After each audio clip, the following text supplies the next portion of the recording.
Enfin une bonne nouvelle. Lyon en quart de finale de Coupe de France. Oui, voilà, on est arrivé à ce niveau-là avec ce club. On fête, on célèbre une qualification en quart de finale en Coupe de France. Bon, il est temps de débriefer à chaud cette rencontre, le huitième de finale entre l'Olympique Lyonnais et le LOSC.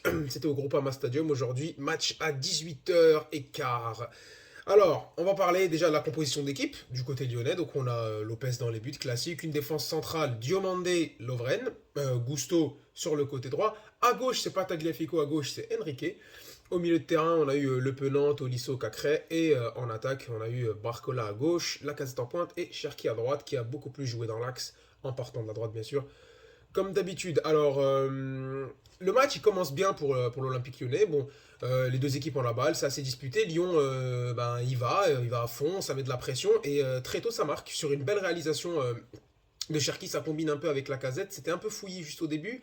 Ça combine bien, il temporise bien, belle finition. Et là, je me suis dit, au moment où il marque, je me dis, bah voilà en fait, pourquoi, ça fait référence à la vidéo que j'ai fait sur Cherki, mais voilà pourquoi ce gars-là doit rester à Lyon. C'est un club qui en ce moment n'est pas très bien et il aurait tout à gagner à rester.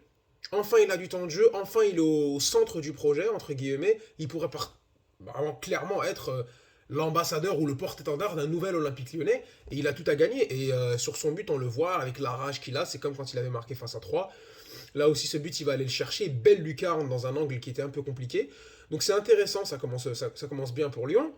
Lyon continue à pousser, on ne voit pas trop Lille. Belle récupération de balle de Lacazette face au but. C'est un peu une récupération comme sur FIFA quand vous jouez entre potes, là où tu fais le bâtard. Et sur FUT, là où bah, t'as plus aucune âme. Parce que le FUT, c'est le Far West, tout le monde le sait. Donc il récupère la balle face au petit défenseur lillois qui a déjà fait une connerie face à Rennes. Lacazette qui marque, là on se dit tranquille. 2-0, ça se passe bien. Mais non, ça reste quand même l'Olympique lyonnais en 2023. Et qu'est-ce qui se passe? Ben, sur un corner anodin, penalty. On va pas parler d'arbitrage, est-ce qu'il y a péno, il n'y a pas péno. Bon, donc il le tire, la balle elle allait sur lui, peut-être que sur la tête plongeante qu'il allait faire, il y aurait eu penalty. De toute façon, il y avait tirage de maillot aussi sur André au début. Penalty de l'attaquant lillois, David, ouais. Jonathan David qui le transforme bien. Voilà, à partir de là, on voit un tout autre Olympique lyonnais et un tout autre Lille. À partir de là, le match il change. Déjà, on a la blessure de Gusto, donc il va être remplacé par Loukeba. Et à partir de là, le match il change. C'est-à-dire qu'on va avoir Lille de la 29e minute, au moment où ils marquent leur but, jusqu'à quasiment la fin de la première période, c'est que pour eux. Ah, on se prend un bouillon. Lyon n'arrive pas à sortir la balle, Lyon n'arrive pas à produire du jeu. J'ai l'impression que, encore une fois, cette impression de entre l'attaque et la défense, c'est coupé comme s'il n'y avait rien entre les deux. Donc ça pousse, Lille qui pousse, qui a des belles occasions. Notamment, on voit un Zegrova qui est très dynamique sur son côté. Ça avance bien. On se dit peut-être que la sanction va tomber, peut-être que la sanction va tomber. Lyon récupère un peu la balle vers la fin de la première période, mais sommairement, il ne se passera plus rien. Et dès que ça rentre en deuxième période, on a l'impression que Lyon va relancer, mais Lille remet tout de suite le pied sur le ballon. Et on a ce qu'on a de Lille depuis le début de saison. C'est-à-dire une équipe qui manque d'efficacité peut-être, mais produit un très beau jeu, offensif, avec beaucoup d'actions. Et ben, au bout d'un moment, quand vous avez beaucoup d'actions, ben, ça finit forcément par payer. Ils en ont eu en première période, ils en ont en début de deuxième période, et c'est combiné. Et très belle finition de la part des Lillois. Je crois que c'est Cabella qui marque. Et à ce moment-là, moi je me dis, on était en train de faire un braquage. Et là, franchement, là, il faudra vraiment. Tout est à refaire, il faudra vraiment voir autre chose. Parce que il faudra sortir les doigts, et c'est spoiler, c'est pas ce qu'on a vu, hein, parce que ça s'est fini au tir au but. Voilà, on va en parler direct. Ça s'est fini au tir au but. Spoiler, c'est pas ce qu'on a vu. On n'a pas vu un Lyon un peu plus conquérant. Il y a eu quelques actions après, mais le match il s'est peut-être un petit peu enlisé. On essayait de se rendre un petit peu coup pour coup, mais si je fixe d'un peu sur l'Olympique lyonnais, j'ai trouvé que Barcola était un peu trop seul. Euh, il y a eu quelques percées de Cherki, un peu à l'image de son but face à 3, où il prenait la balle sur son côté droit un peu haut, il progressait bien. Sauf que voilà, des quelques imprécisions techniques, je trouvais que Lacazette n'était pas assez accompagné. Faudra en parler aussi de Lacazette, hein. Alex Lacazette, c'est pas un joueur, c'est plus le Lacazette de 2017 ou le Lacazette de début avec Arsenal, qui pouvait prendre la profondeur, qui était très vif sur les appuis, qui pouvait gagner justement quelques mètres parce qu'il était plus puissant. Non. Donc Lacazette, c'est différent maintenant, c'est quelqu'un qui a des problèmes un peu, entre guillemets, de vélocité, il va pas aussi vite qu'avant, mais il est très technique. Il marque des buts, il marque encore ce soir. Mais il faut combiner. Je pense que la meilleure formation avec un Lacazette, c'est soit il a un numéro 10 avec qui il combine très très bien, ou dans un 4-4-2. Je pense que c'est ça. Tout seul à 3, c'est très compliqué, surtout quand t'as pas le volume physique. Et là, il était assez seul.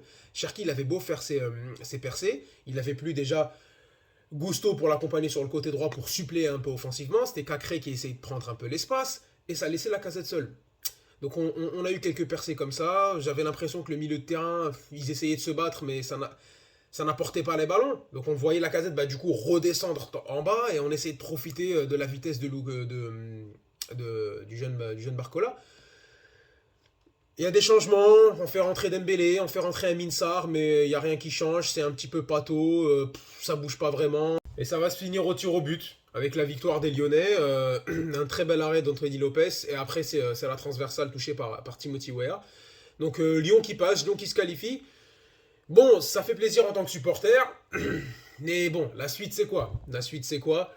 Qu'est-ce qu'il y a à espérer pour cette Coupe de France? Sur quoi tu peux capitaliser? Bien sûr, tu voudrais que l'Olympique Lyonnais, on voudrait en tant que supporter de l'OL qu'on aille gagner cette coupe. C'est le chemin le plus court vers l'Europe, parce qu'en championnat, ils sont complètement chiés dessus, et on va pas encore en reparler. On va reparler, et là en fin de vidéo, je vais donner le planning des prochaines vidéos qui vont sortir, mais on va parler de la direction sportive par rapport à la vidéo du Mercato.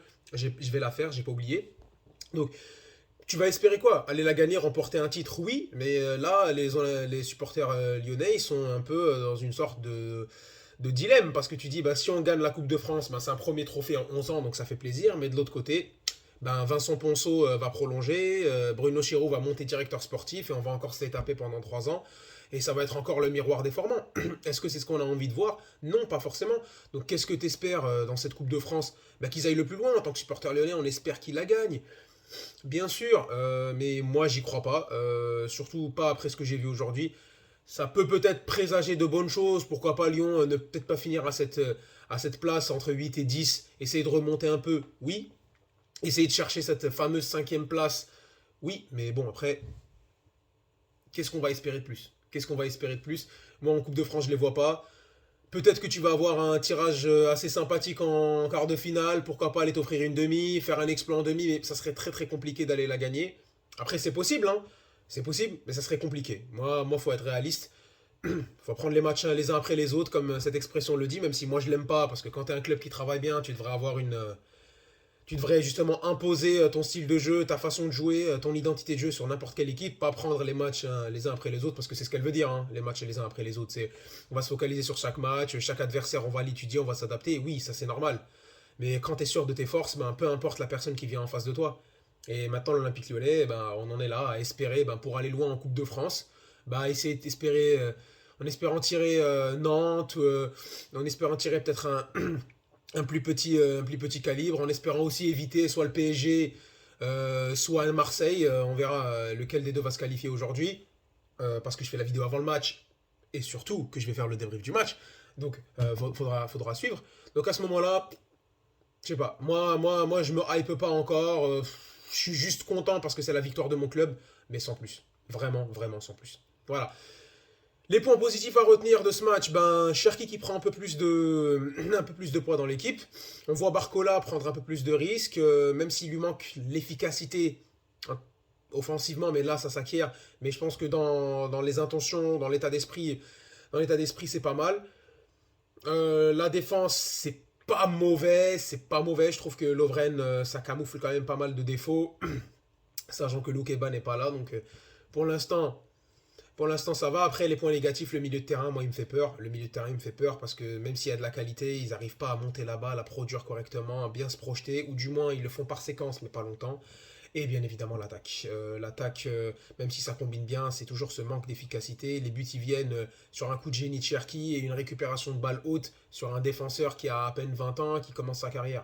Donc voilà, sur ça, je suis dithyrambique, il y a beaucoup de travail.